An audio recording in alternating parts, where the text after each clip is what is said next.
안녕하세요. 저는 강윤수입니다. I'm a co-founder of OpenTech Forever and a 2012 Field Fellow. 저는 오픈테크 포에버의 공동소립사이고 티어 펠로우입니다. 인간의 커뮤니케이션과 능력 그리고 협업을 개선함으로 해서 우리는 오늘 우리 살고 있는 사회에 영향을 강화할 수가 있습니다. 그러나 그러기 위해서는 21세기에 맞는 우리가 새로운 사회적인 약속들을 규명을 해야 되겠습니다. 오픈소스는 약속입니다. 즉 우리의 지식과 스킬과 테크놀로지를 공유함으로써 우리 모두가 더 비밀을 간직할 때보다 혜택이 크다라는 약속입니다. 또한 인류의 잠재력 그리고 또 혁신과 가치를 창출할 수 있는 능력을 극대화할 수 있다라고 하는 약속입니다. 우리는 오픈소스 소프트웨어를 통해서 유저나 디벨로퍼들이 성공을 하는데 필요한 디지털 툴과 리소스를 지원받을 수 있다는 것을 들었습니다. 우리는 이제 오픈소스 하드웨어의 여명을 보고 있습니다. 즉 모든 사람들에게 필요한 정보를 지원함으로써 아주 구체적인 혁신과 또 기업가 정신을 발휘할 수 있도록 하는 것입니다. 업체들 그리고 또 여러 기관들은 새로운 오픈 하드웨어 프랙티스를 도입하고 있습니다. 많은 우려들이 아직도 남아 있습니다. 상당히 값비싼 탄지블 기술들 그리고 또 하드웨어 쪽에서 리소스를 배우기 위한 어떤 현실적인 잠재력 그리고 또한 새로운 독자적인 기술들을 개방을 했을 때 그리고 또 이러한 경쟁이 과연 우리의 수익성에 어떠한 영향을 미칠까 이러한 걱정들이 있습니다. 바로 오픈소스 하드웨어는 어떻게 보면은 인류의 잠재력을 달성하는 데 있어서 정말 좋은 수단이 될 것입니다. 실제 우리가 직면하고 있는 챌린지라고 하는 것이 바로 지금 현재의 경제에서 어떻게 우리가 스무하게 이동을 하느냐에 맞춰져 있겠습니다. 이것이 저의 스토리입니다. 저는 한국에서 93년에 태어났습니다. 그리고 카나다로 2000년경에 이주를 했습니다. 제가 학교에 다니면서 상당히 이렇게 컴퓨터를 쓰면서 정말 상당히 쿨한 비디오 있는데요. 이런 것을 보면서 배틀 로보틱스에 상당히 빠지기 시작을 했습니다. 그래서 정말 엄청나게 많은 그런 온라인 가이드라든가 스토어라든가 포럼들을 뒤지고 나서 제가 집에서 그리고 학교에서 작은 소형 로봇을 혼자 제작할 수 있게 되었습니다. 이러한 과정에서 제가 어떤 기계와 또 전자 엔지니어링 스킬을 갖출 수 있게 되었죠. 그리고 나서 이러한 무료 온라인 리소스를 적극적으로 활용을 해서 기본적인 로보틱스를 할 수 있게 되었습니다. 이러한 경험들은 제 인생을 바꿔놨습니다. 2008년에 글로벌 리세션이 발발했을 때 저는 경제학을 공부하고 있었습니다. 이러한 경제 이론 외에도 우리가 살고 있는 경제의 현실에 저는 초점을 맞췄습니다. 사람들, 커뮤니티, 기업, 그리고 정부들이 어떻게 인터랙션을 하느냐. 이것은 결국은 사람들이 어떻게 학교를 다니고 또한 일을 어떻게 구직을 하고 또 사업을 어떻게 운영을 하고 세금을 어떻게 내며 또 어떤 수당을 어떻게 수령하는가. 즉 다시 말씀을 드리면 세상이 직면하고 있는 여러 가지 문제들 사이에서 어떻게 일상을 영위해 나가느냐에 초점이 맞춰졌습니다.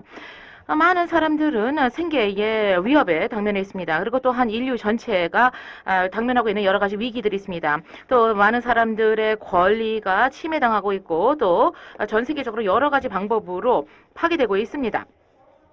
그렇기 때문에 어떻게 보면은 이렇게 쿨한 로보틱스를 하는 것이 인생이 아니구나라는 것을 느끼기 시작했던 시점입니다. 우리가 살고 있는 이 세계, 즉 우리의 액션을 통해서, 즉 우리 한 사람 한 사람의 행동을 통해서 세상이 바뀔 수 있다라는 것. 이래서 저는 생각을 하기 시작했습니다. 우리가 같이 창출할 수 있는 그 많은 미래 중에서 그 중에서 우리가 무엇을 현실화하고 싶은가에 초점을 맞춰서 고민을 했습니다. 이 정보는 물론 당연히 그 솔루션의 중요한 부분이겠죠. 왜냐하면은 지식이 바로 불확실성의 새로운 조명을 밝혀주고 그래서 또 새로운 많은 가능한 미래를 열어주는 활력소가 되겠습니다. 모든 사람들이 더 많은 정보에 대한 접근성을 갖게 되면은 새로운 혁신과 또 지속 가능한 경제 번영의 미래를 열 수 있게 되겠습니다. 우리가 온라인으로 무료로 지식을 공유하는 것, 이 위키피디아 같은 것이 바로 좋은 그러한 바람직한 방향으로의 지인일보였습니다. 그러나 이것은 충분치 않았습니다. 이러한 지식의 공유는 전 세계 우리가 살고 있는 이 현실과 통합이 되어야 돼서 그래서 혁신과 가치 창출로 이어져야만 했었습니다. 오픈소스 소프트웨어가 바로 이 다음 단계의 출발점이었습니다. 프로그램, 코드, 인사이트를 공유함으로써 유저와 디벨로퍼들이 자신들의 프로젝트와 또한 소프트웨어에 있어서의 더 많은 혁신을 가능하도록 툴과 리소스를 지원하는 것이었습니다. 오픈소스 하드웨어는 바로 그 다음 단계입니다. 마틴의 테드 토크를 제가 들으면서 즉 오픈소스 블루프린트 포 시빌라이제이션이라고 하는 강연을 들으면서 저는 상당히 큰 리스크를 안기로 했습니다. 대학을 졸업하면서 고등학교를 졸업하면서 대학에 진학하기보다 제가 마틴을 찾아가서 오픈소스 이콜로지 프로젝트에 참여하기로 결정했습니다. 부모님은 정말 화가 나셨고요. 저희 친구들은 상당히 흥미로운 아이디어라고 생각을 했습니다. 상당히 위험도가 높았던 아이디어였습니다만은 이것을 저는 할 수밖에 없었습니다. 이렇게 해서 새로운 친구들도 사귀었고 또 오픈소스 메케니컬과 또 전자공학 그리고 또 여러가지 패브리케이션과 자동화된 제조, 업그레이드 시스템 개발, 인더스트리얼 머신과 비이클 오퍼레이션 이러한 것들을 했습니다. 거기서 시간을 보내면서 오픈소스 하드웨어라고 하는 것은 단순히 디자인 파일과 디자인 정보를 공유하는 것에 불과한 것이 아니다라는 것을 알게 되었습니다. 어떤 기술을 어떻게 만드는지 필요한 모든 툴과 매체리얼을 설명을 하고 또 어디서 이것을 얻을 수 있는지까지 지원을 해야 되고 또 어떤 스킬과 테크닉이 필요하고 또 교육을 해야 됐습니다. 그리고 또 어떠한 기본적인 지식들을 획득을 해야 되는지 또 사람들과 어떻게 커뮤니케이션을 해야 되는지 이 하드웨어를 필요로 하는 사람들과 어떻게 커뮤니케이션을 해야 되는지를 지원을 했어야만 했습니다. 이러한 모든 정보들이 어떤 더 나은 스킬 디벨롭먼트와 어떤 개발과 유치에 상당히 필요했습니다. 그래서 그 다음에 오픈소스 에콜로지를 떠나고 나서 제가 오픈테크 포에버를 공동 출범을 시켰습니다. 이것은 우리가 이제까지 제 스토리에 대해서 말씀을 드렸던 것이고요. 이것은 오픈소스 하드웨어 조합으로서 이제 앞으로 이제 어떤 한 방향으로 발전할지 주목해 주시기 바랍니다.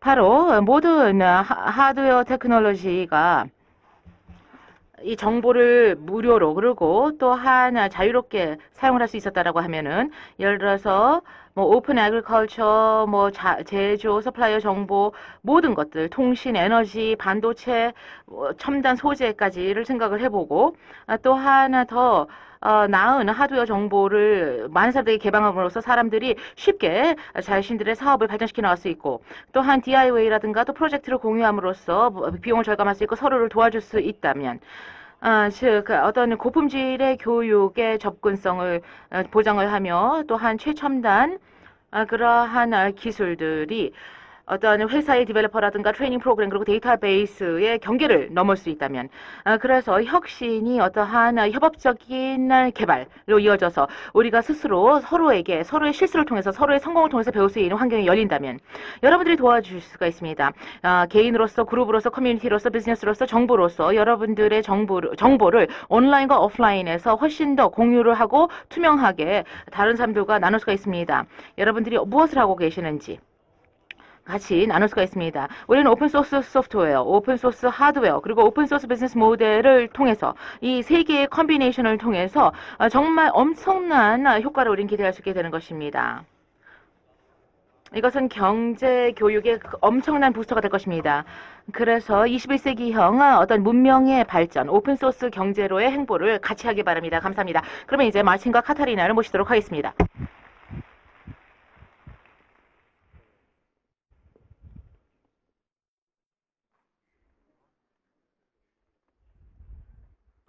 Welcome.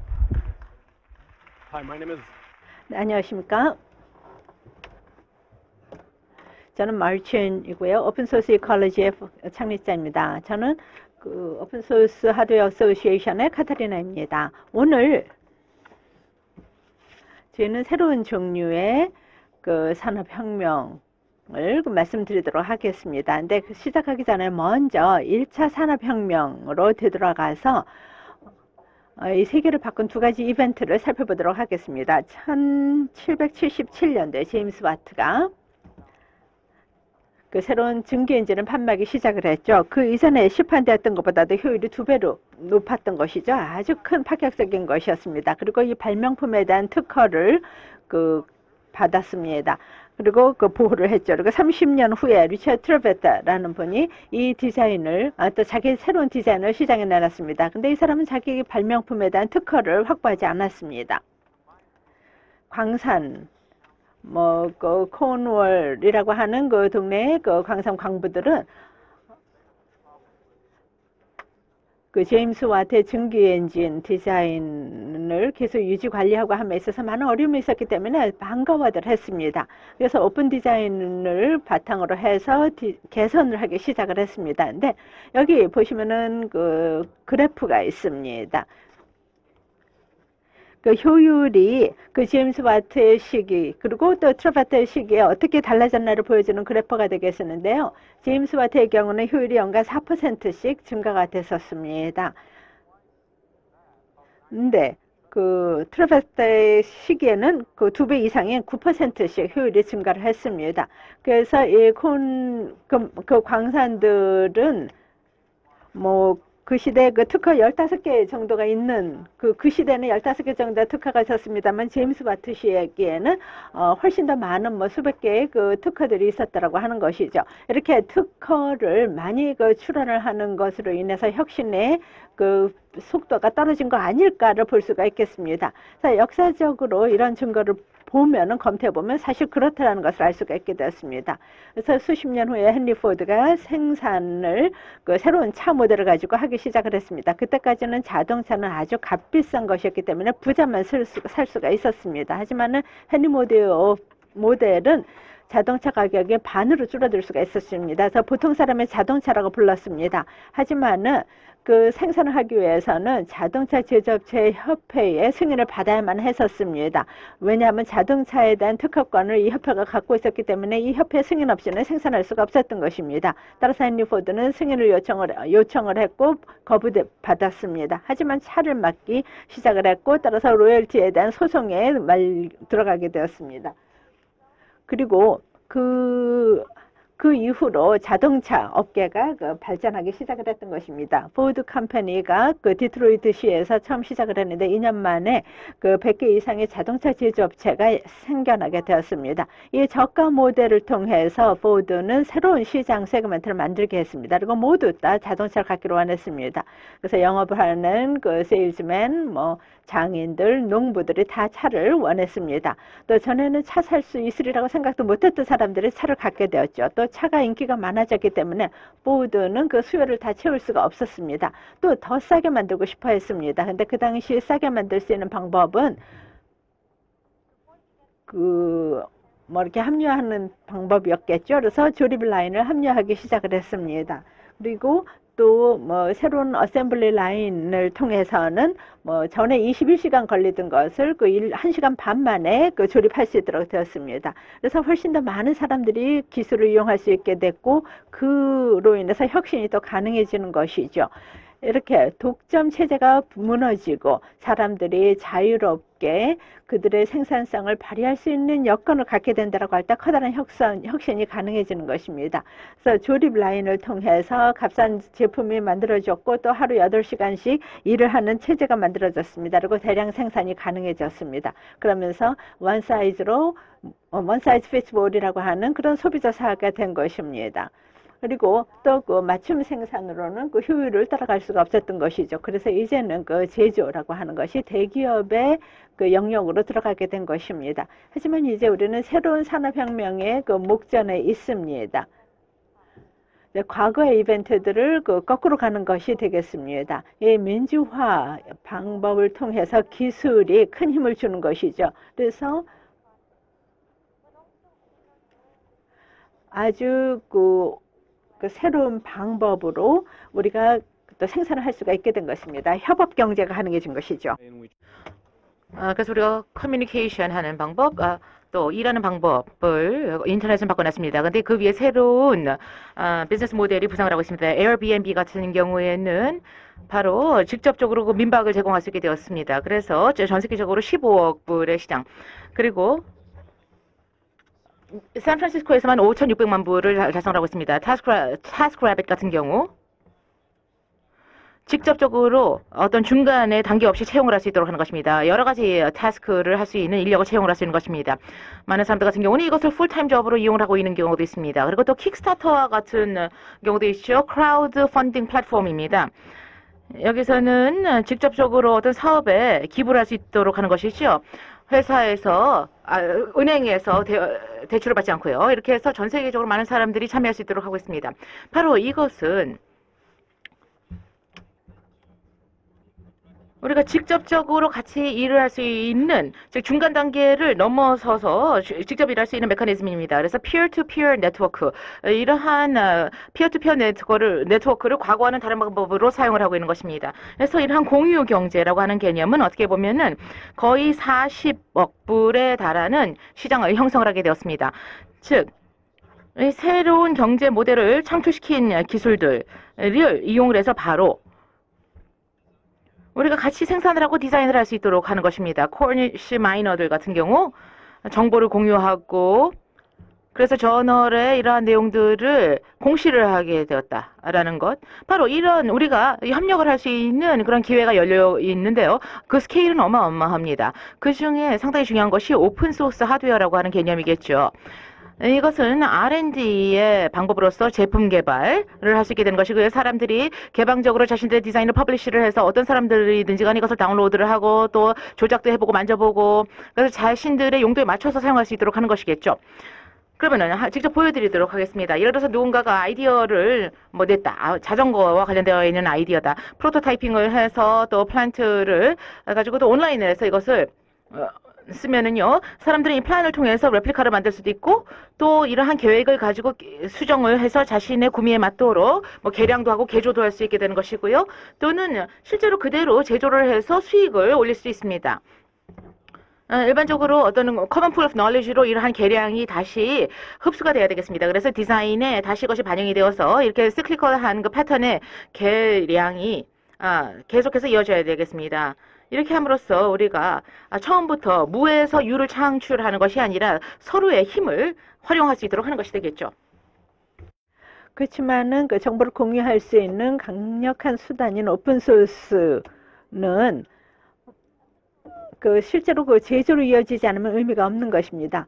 몇 년 전까지만 해도 우리가 대량 생산 도구 그리고 수작업 도구 중에 선택을 해 사용했습니다. 그 가운데는 없었죠. 하지만 1980년대부터 디지털 조립 툴들이 성숙하면서 3D 프린터, 레이저 커터, CNC 밀들이 나오면서 물리적인 오브젝트를 디지털 디자인에서 만들 수 있도록 하는 것이 나오면서 변화하게 된 것입니다. 이런 기술의 특장점은 유연성입니다.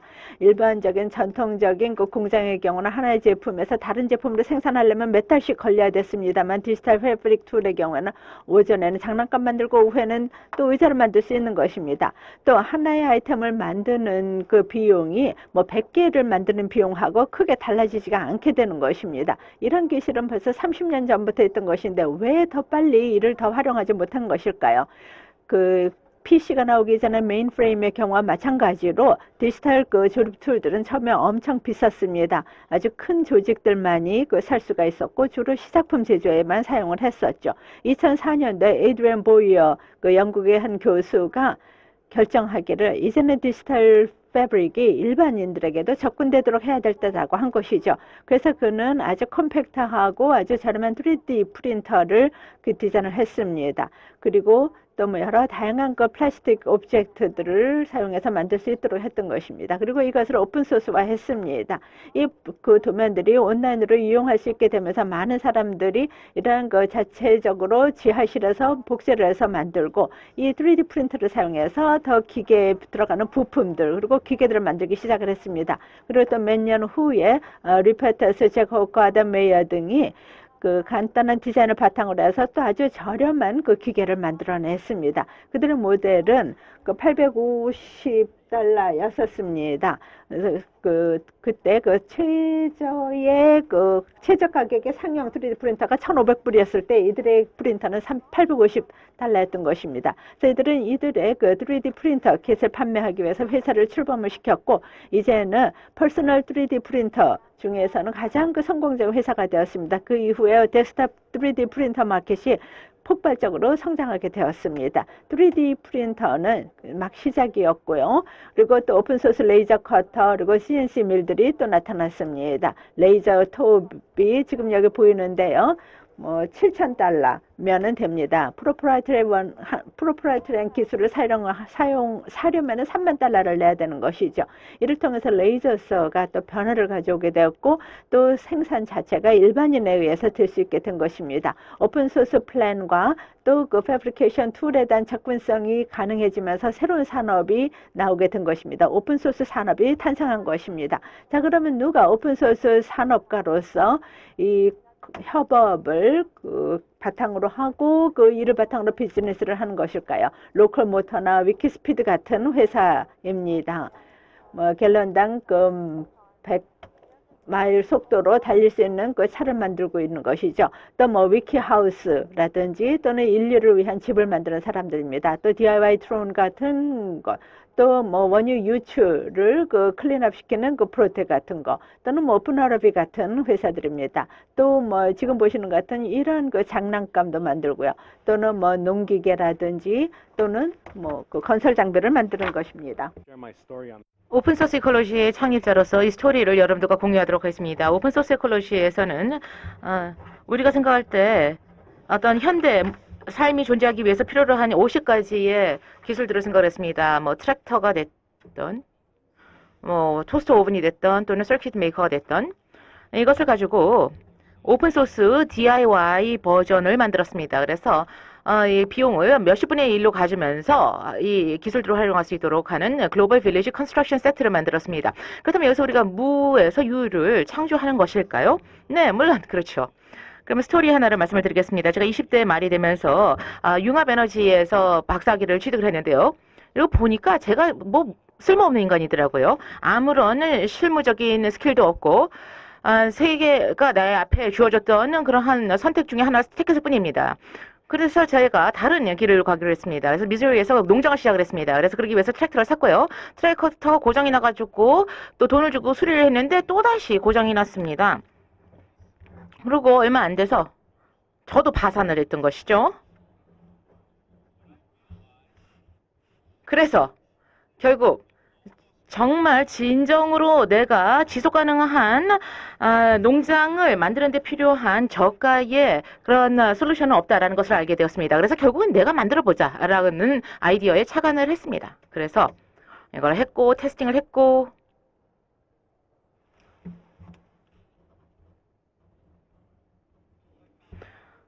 그리고 알게 된 것은 어떤 산업의 생산성이라고 하는 것이 소규모로도 가능하다라는 것을 알게 되었습니다. 그래서 3D 디자인, 인스트럭셔널 스키매틱스 그리고 버젯을 다 위키상에서 했고요.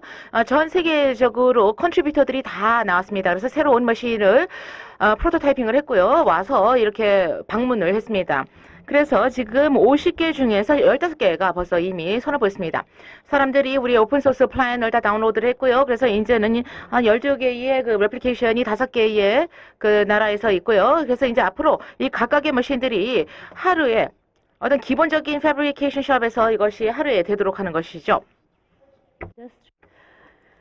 산업가들이 이러한 그 제품에 대한 그 플랜을 그냥 준다라고 하는 것은 이상하게 느끼실 수 있습니다만 이것이 가능해진 것입니다. 왜냐하면 이것이 더 나은 R&D 방법이기 때문입니다. 온라인으로 이 플랜이 제공이 되기 때문에 경쟁사를 포함해서 고객이고 누구든 간에 다 이것을 커스터마이즈하고 개선할 수 있게 된 것입니다. 그리고 또 그 개선된 것이 모든 사람들에게 도움이 되는 것이고 그러면 개발이 더욱더 잘 될 수가 있고 또 더 적절한 기술을 도처에서 쓸 수 있게 된 것입니다. 이러한 그 똑같은 그 코니시 팀이 사용했던 협업 방법이 바로 오픈소스 산업을 그 가능하게 한 것입니다.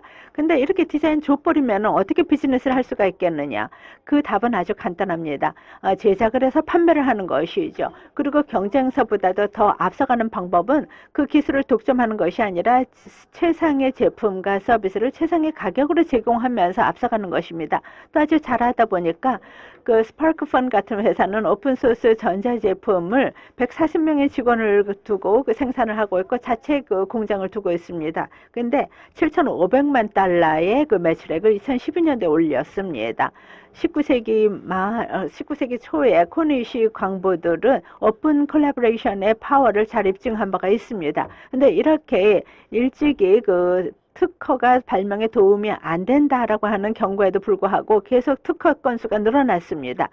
이제는 코니시 마이너들이 200년 전에 그 경험했던 것과 마찬가지로 우리도 이제 그 지적재산의 역할에 대해서 질문을 던지게 되었습니다. 최근 연대에 그 경제학자리고 많은 법률학자들이 그 현재 지적재산 보유 체제는 경제 성장을 지연시키고 있고 혁신을 막고 있다라고 하는 얘기를 하고 있습니다. 그래서 이런 시대에 있어서 구글이나 애플이 그 특허에 투자하는 돈이 새로운 그 신제품 R&D 하는데 투자하는 비용보다 많다라는 것이 타당하다고 보십니까? See, 그래서 효율과 자동화라고 하는 것은 200년 전보다 오늘날 훨씬 더 중요해졌습니다. 희소식은 이러한 많은 툴들이 우리 손에 이미 들어와 있다는 것입니다. 그래서 프로덕션에 대한 진입 장벽이 낮아졌고 또 더 나은 디지털 패브리케이션 툴에 대한 접근성을 통해서 우리는 훨씬 더 첨단 비즈니스를 소규모로 가져갈 수 있게 되었다는 것이죠. 그래서 지금 보시는 것이 테슬라 모터스의 그 전기 자동차가 되겠는데요. 테슬라 모터스는 일주일에 100개의 차량을 제작을 할 수 있다는 것이죠. 하루에 뭐 일반적인 어셈블리 라인 같은 경우에는 10,000개를 제작하고 있죠. 근데 오픈소스 테크놀로지는 바로 이러한 한계를 훨씬 더 더 넓게 가져가고 있습니다. 그래서 compressed automated earth day press가 되겠는데요. 하루 만에 했습니다. 10명의 인력을 투입을 해서요. 사실 서로 모르는 사람들이죠. 아마 이런 컨스트럭션 머신 같은 것을 한 번도 만들어 본 적이 없는 사람들이었는데요. 이러한 오픈 콜라보레이션 방법, 오픈 디자인 이런 것들, 뭐 이케아형의 오픈 스타일 다이어그램 같은 것을 같이 공유를 해서 또 뭐 당연히 오픈 정사진 이런 것들을 이용해서 CNC 레이저 커터를 통해서 한 사람이 모든 부분들을 다 정확하게 커팅을 했고요. 이렇게 해서 이 모델이 정말로 실효성이 있다라고 한다면 우리가 생산, 능률, 또 디자인의 효율성 이런 것들 이런 것이 어떻게 보면은 상당히 어떤 생산에 있어서 디자인에 있어서 어떤 일반적인 회사들이 도입할 수 있는 아주 우수한 모델이 되지 않을까라고 생각하고 있습니다. 뭐 매스 프로덕션의 관점에서 봤을 때 하루라고 하는 것은 중요하지 않을 수가 있겠습니다만은 이러한 마이크로 팩토리가 어떻게 보면은 프로덕션의 새로운 동력이 될 수 있지 않을까라고 생각을 하는 것입니다. 바로 이것이 인더스트리 2.0의 약속입니다. 즉 그 글로벌하게 소싱을 하고 글로벌하게 협업을 하는 디자인 그리고 디지털 플렉시블 패브리케이션이라고 하는 약속이죠. So, mass production. 대량 생산이 바람직해졌습니다. 왜냐하면은 그 수천 개의 똑같은 것을 생산하면서 생산 원가가 크게 줄어들었기 때문입니다. 하지만 이제 우리가 비용 효율도 높은 그 소규모의 생산을 할 수 있게 된다라고 하면은 모든 소비자들에게 one size fits all이라고 하는 개념이 크게 그 매력을 잃게 될 것입니다. 그리고 또 하나 그 기술의 민주화와 그 융합이 이 또 그 새로운 그 콜라보레이션 모델로 이루어지려면은 디스트리뷰션 채널, 유통 채널하고 연결이 돼야 됩니다. 이 소규모 생산 공장들이 그 로컬 시장에서 그 판매를 하고 있는데, 하지만 이제는 인터넷을 통해서 전 세계적으로 그 유통을 할 수가 있다는 것입니다. 이것이 바로 크리스 샌더슨 얘기한 롱테일이죠. 그 고객들에게 도달할 수 있는 비용이 크게 줄어들 수가 있다는 것입니다. 그리고 또 one size fits all이라고 하는 개념의 시장은 없어지게 될 것이고 아주 무한한 가능성과 다양성을 통해서 다양한 그 니드를 충족시켜 줄 수가 있겠습니다. 뭐 넷플릭스 뭐 등등 뭐 또는 뭐 영화라든지 음악 경우도 다 그 다양한 것을 제공해 줄 수가 있죠. 근데 이것은 새로운 그 유통 모델이고 바로 새로운 파워라고 하는 것입니다. 따라서 우리는 글로벌 공급망을 내다봅니다. 아주 조그만 그 수천의 그 생산업체들이 그들이 자랑스러워하는 그 아주 우수한 품질의 제품을 만들고 로컬하게 글로벌하게 유통을 하고 또 서로 협력을 함으로 인해서 더 좋은 더 빠른 그 생산을 하고 더 의미 있는 방법을 한다는 것입니다. 자, 그럼 사람들이 그 도구를 이용을 해서 더 능력 있게 그 어느 때보다도 효율적으로 잘 생산할 수 있다면 어떻게 될까요? 누구라도 어느 곳에서나 무엇이든 만들 수 있을까요? 그러면은 그 혁신을 더해서 그 문제가 생기는 것보다 더 빠른 속도로 문제를 해결할 수 있게 되지 않을까요? 롱테일이라고 하는 것은 풍요의 경제라고 보겠습니다. human 전체적으로 봤을 때 인류의 진보를 봤을 때 대량 생산을 거쳤죠. 다음 단계는 디스트리뷰션을 마스터하는 것이 되겠습니다. 바로 새로운 신경제가 여러 가지 새로운 질문들을 중심으로 해서 진화를 한다라고 한다면 우리의 가장 심오한 모티베이션이라든가 디자이어는 무엇일까? 이 신경제는 과연 어떻게 우리가 이러한 목적을 달성하도록 도와줄 것인가? 상당히 흥미롭겠죠? 그러니까 어떤 대량 직업에서 대량 의미로 넘어가는 것이죠. 다니엘 팅이 Surprising Sense of Motivation이라고 하는 책에서 사람들은 사실 어떤 보상으로 인해서 동기부여가 되는 것이 아니라 진정한 것은 세 개의 가치, 즉 자율성, 그리고 마스터리, 그리고 취지나 목표에 의해서 생성이 된다고 했습니다. 오토노미라고 하는 것은 우리의 인생의 주인이 되는 것이고요. 마스터리라고 하는 것은 숙련되어 간다라는 것을 의미하는 것이고요. 그 다음에 purpose라고 하는 것은 우리의 소명, 목표로서 우리가 이렇게 큰 어떤 뜻을 따라서 가게 되는가, 소명의식 같은 것이 되겠습니다. 그래서 이 사회가 진화하면 할수록 이 세 개의 약속이 어떻게 보면은 어떤 경제 시스템의 새로운 동인으로 부상을 하게 되는 것이고 곧 세 개의 새로운 동인이 되었습니다. 그래서 저는 여러분들께 같이 협업을 할 것, 여러분들의 노하우를 개방할 것, 공유할 것, 이것을 아주 과감하게 하실 것을 저는 권하고 싶습니다. 그리고 두려움 없이 하시길 바랍니다. 그 보상은 엄청나죠. 우리가 커뮤니티의 결속력을 다질 수 있는 기회, 또 경제를 다시 구축할 수 있는 기회, 또 매니팩처링을 디스럽트해서 새로운 단계로 도약을 하고 또 생산성을 모든 도처에서 증가를 시키는 것. 그러면서 그 누구도 그 과정에서 소외되지 않도록 하는 것입니다. 감사합니다. Okay. So, thank you for listening. 예, 경청해 주셔서 감사합니다. 이제 다시 강윤서 씨도 다시 무대로 나오시게 해서 저희 셋이 오픈소스에 대한 많은 질문에 대한 답을 드리도록 하겠습니다. 많은 분들이 오픈소스에 대해서 잘못 생각하고 계시는 것도 많기 때문에 그중 몇 가지를 저희가 다뤄보면서 그런 잘못된 생각들을 좀 없애도록 노력해 보겠습니다. 먼저 많은 사람들이 오픈소스 하면은 돈을 못 번다라고 생각하는데 정말 그런가요? 돈 버는 방법이 오픈소스에서도 있습니까? 예, 우리 돈 벌 수 있다라고 생각하시는 분 손 들어봐 주세요. 오픈소스로 돈 벌 수 있다. 예, 몇 분 손 들어 주셨네요. 예, 여러분들 어떻게 생각하세요? 예, 우선 저희가 좀 분류를 해야 됩니다. 개발과 생산으로 나눠야 되는데 전통적으로는요, 오픈소스 하드웨어에서 정보를 공유하지만은 여전히 유통이라든지 생산 쪽을 코디네이션을 해야 되죠. 그래서 그쪽에서 돈을 벌 수가 있습니다. 생산과 유통에서 돈을 벌 수가 있습니다. 하지만 또 오픈소스 하드웨어에서 개발을 하는 것은 또 재밌죠. 크라우드 펀딩이라고 하는 개발 프로세스가 있고요. 그래서 이렇게 두 가지 할 수가 있죠. 예, 제품을 판매를 하죠. 그래서 우리가 생산하는 것들을 판매를 할 수가 있죠. 아무리 플랜 오픈으로 공개되었다라고 하더라도 비즈니스 모델을 통해서 제품 만들고 판매할 수 있는 것이죠. 예, 오픈소스 하드웨어라고 하는 것은 그 자체가 비즈니스 모델은 아니고요. R&D 모델이라고 볼 수가 있습니다. 근데 사람들은 전통적인 비즈니스를 이 모델을 바탕으로 세우는 것이죠. 아까 말씀드렸던 회사 스파크펀 같은 회사는 10년 전부터 사업을 해왔고요. 140명의 직원들이 있습니다. 아주 잘하고 있습니다. 그들이 생산하는 모든 건 다 오픈소스로 되어 있고요. 또 그 외에도 여러 회사들이 벌써 몇 년째 사업을 잘 해나가고 있습니다. 물론 지금 시작에 불과합니다. 모든 시장을 다 커버하지 못하고 있고요. 모든 다양한 제품을 다 하지는 못하고 있습니다. 그래서 계속 그 한계를 넘어가도록 계속 노력을 하고 있습니다만 지금까지는 아주 잘하고 있습니다. 그 어떤 회사도 오픈소스라서 문 닫은 경우는 없습니다. 그러면 오픈소스 하드웨어 시장의 점유율은 지금 아주 작죠? 100만 분의 1인가요?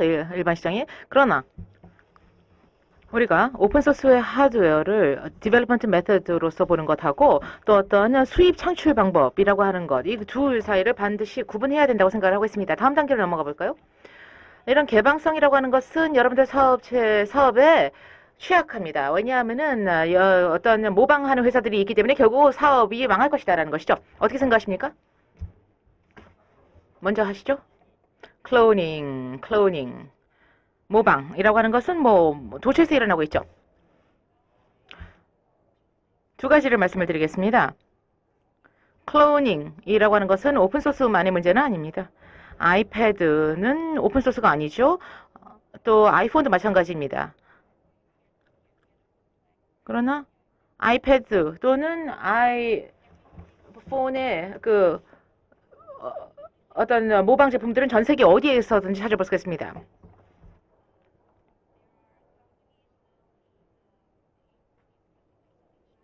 중국에 있는 회사를 또 서양에 있는 회사들로서 어떤 보드를 리버스 엔지니어링해서 한 48시간 만에 1,000불 정도의 가격을 가지면 이러한 작업을 할 수가 있습니다. 그렇기 때문에 이런 코스라든가 또는 이런 액세스가 전례 없습니다. 그러니까 커핑은 얼마든지 할 수 있고 또 리버스 엔지니어링 능력도 있다는 것이죠. 그렇다면 어떤 제품을 출시를 했는데 누가 더 싸게 이것을 판매한다. 거기에 대한 대응은 어떻게 해야 되죠?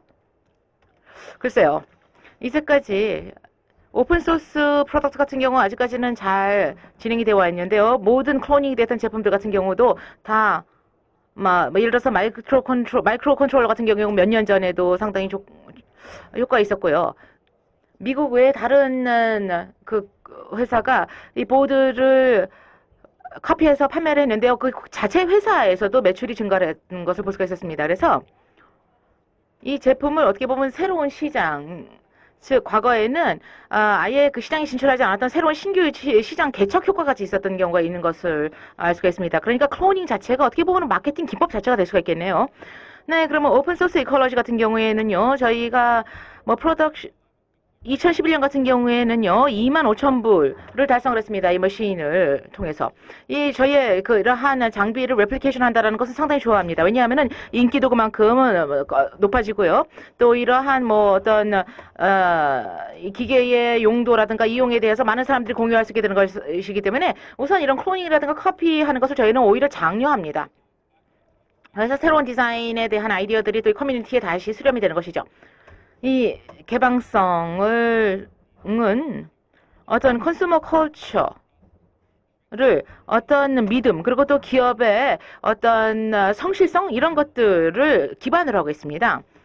그래서 이런 복제를 하는 사람들이라든가 또는 클로닝하는 커피캣 같은 경우도 역시도 회사 내에 대한 이런 R&D에 대한 작업을 하는 사람들에 대한 신뢰가 반드시 있어야만 또 소비자들이 믿을 수가 있죠. 이것은 어떻게 보면 브랜드 로열티하고도 관련이 있는 것이죠.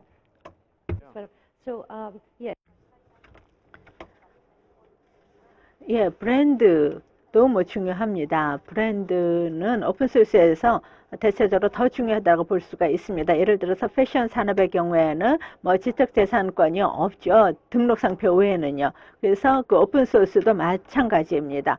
오픈소스도 그 패션 산업과 마찬가지죠. 그래도 이렇게 특허권 없다라고 해서 패션 산업 다 문 닫고 있는 거 아니죠. 많은 그 패션 산업의 업체들이 성장을 하고 있습니다.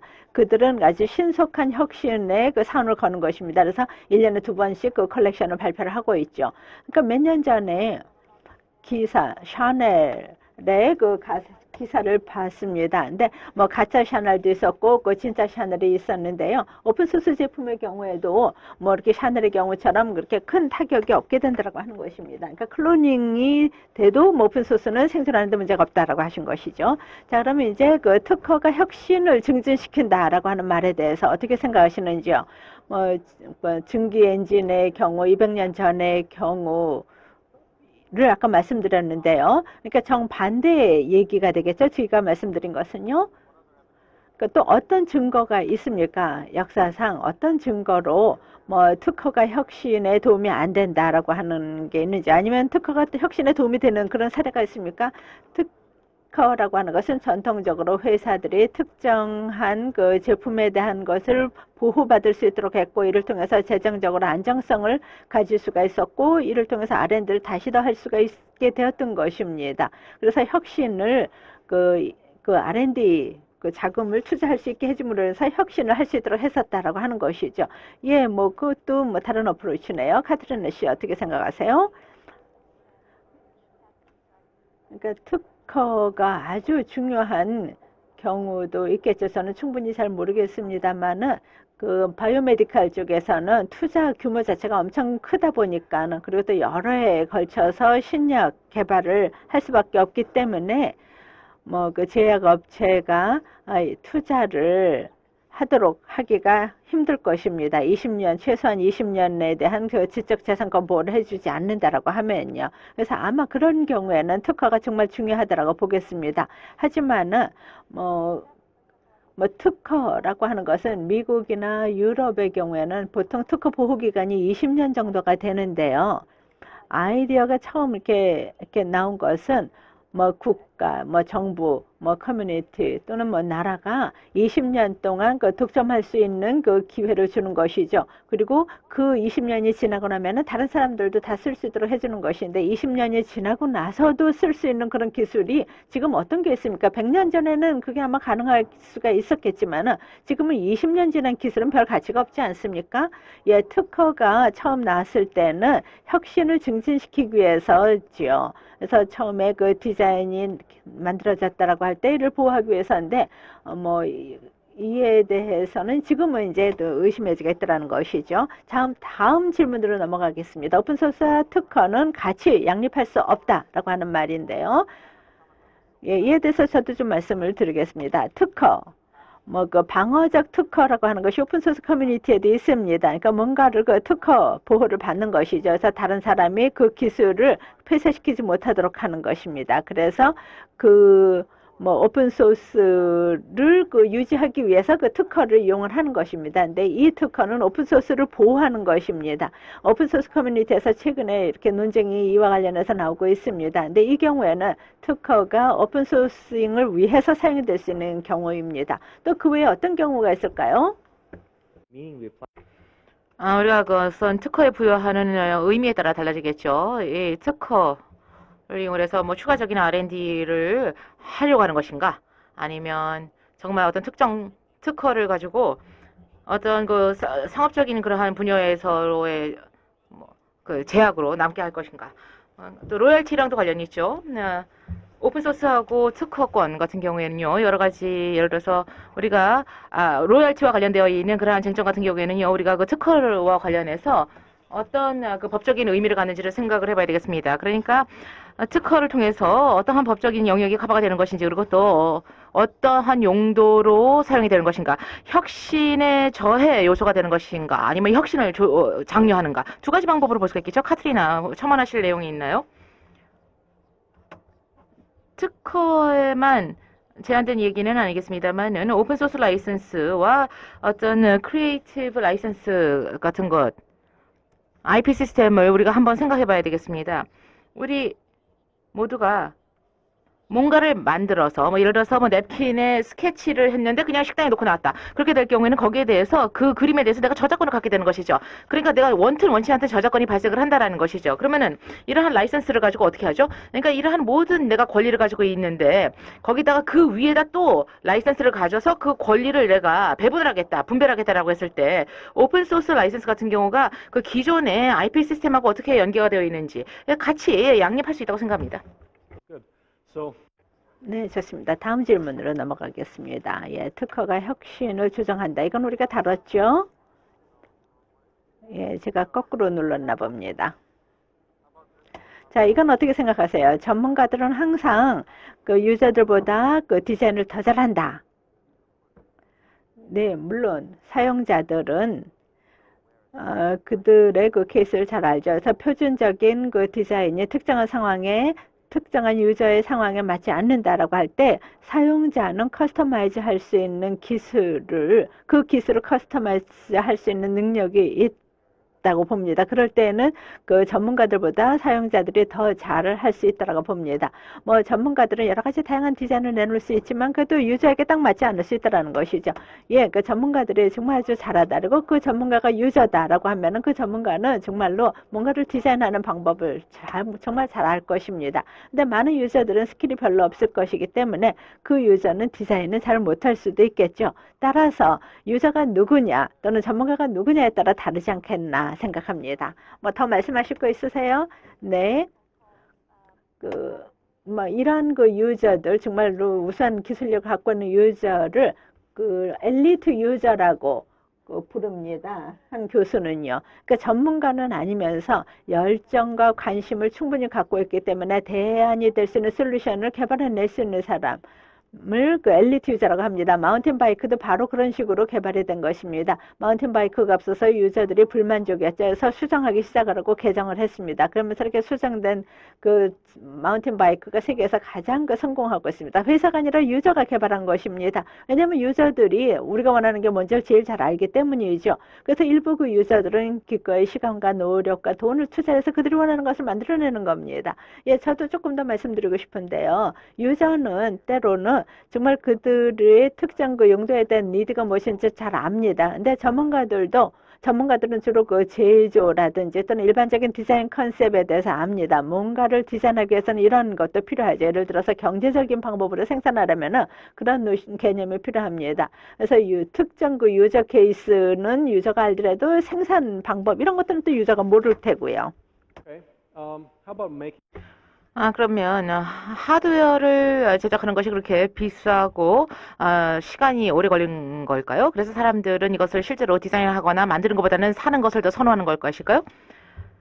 뭘 만드는 방법을 전혀 모른다라고 하면 모든 게 다 어렵기 마련이겠죠? 오픈 소스가 그럼에도 불구하고 왜 중요하다라고 생각하냐는 것인가요? 네, 오픈 소스를 통해서 훨씬 더 우리가 작업을 용이하게 가져갈 수가 있죠. 그래서 바로 이 점을 연동을 할 수가 있겠는데요. 두 가지 카테고리가 있는 것 같습니다. 즉, 어떤 기술을 구입을 해서 또 새로운 비즈니스 모델을 만들 수가 있겠습니다만은 근데 또 이면에 어떤 사람들은 직접적으로 거기에 참여를 해서 경험을 하고 또 학습을 통해서 또 어떤 기쁨을 느끼는 사람들도 있습니다. 그러니까 두 가지를 생각해 볼 수가 있겠습니다. 구입을 원한다. 라고 하게 될 경우에는요. 만약에 이것을 고칠 줄 모른다. 고장이 난다라고 하게 될 경우에는 그 다음에는 살 때는 쌀지 모르지만 나중에 훨씬 더 가격도 많이 비용도 많이 발생을 하고 시간도 많이 잡아먹는 작업이 되는 것입니다. 그렇기 때문에 반드시 이 점도 고려하실 필요가 있겠죠. Okay, open source technologies will benefit developing. 네, 오픈소스 기술은 선진국보다는 개도국에 도움이 될 것이다 하는 것인데요. 그럼 이게 오픈소스는 개도국만을 위한 건가요? 아니라고 봅니다. 오픈소스의 범위를 보시면은 전통적인 것, 현대적인 것, 그리고 최첨단의 기술이 다 포함이 됩니다. 오픈소스라고 하는 것은 R&D 방법론으로서 모든 세계의 기술을 다 포함시킬 수 있는 것입니다. 그래서 첨단 기술에도 적용이 되는 것이기 때문에 선진국에도 적용이 될 수 있는 거라고 저는 봅니다. 예, 굉장히 많은 프로젝트들이 있죠. 예를 들어 오픈소스 로봇을 모빌 거라지 같은 프로젝트들이 있죠. 그래서 굉장히 다양한 기술들이 오픈소스 기술로서 개발되고 있습니다. 더 첨언하고 싶으신 거 있으세요? 개도국과 관련해서? 예, 오픈소스와 직결된 얘기는 아니지만은요, 좀 생각을 해보면은 2010년도에 연구가 이루어졌습니다. 그 R&D 투자에 대한 연구였습니다. 그 연구 결과 영국에서 사용자들, 아마추어들이 굉장히 많은 더 큰 돈을 그 제품 R&D에 그 투자를 한다는 것입니다. 회사들보다도요. 그러니까 자기가 쓰기 위해서요. 그러니까 영국 얘기이긴 합니다. 그래서 왜 여기서 개도국과 선진국을 구분하는지 모르겠습니다만은요, 그 누구든 간에 수정하고 커스터마이즈하고 수리해서 자기 디바이스에 그런 작업하는 것은 어느 나라나 다 적용되는 얘기라고 봅니다. 예, 지금 이번 세션 시간이 다 된 것 같습니다. 그래서 카트리나 씨께 또 윤서 씨께 감사드립니다. 그리고 또 이 세션에 참여해 주신 여러분들께도 감사드립니다. 감사합니다.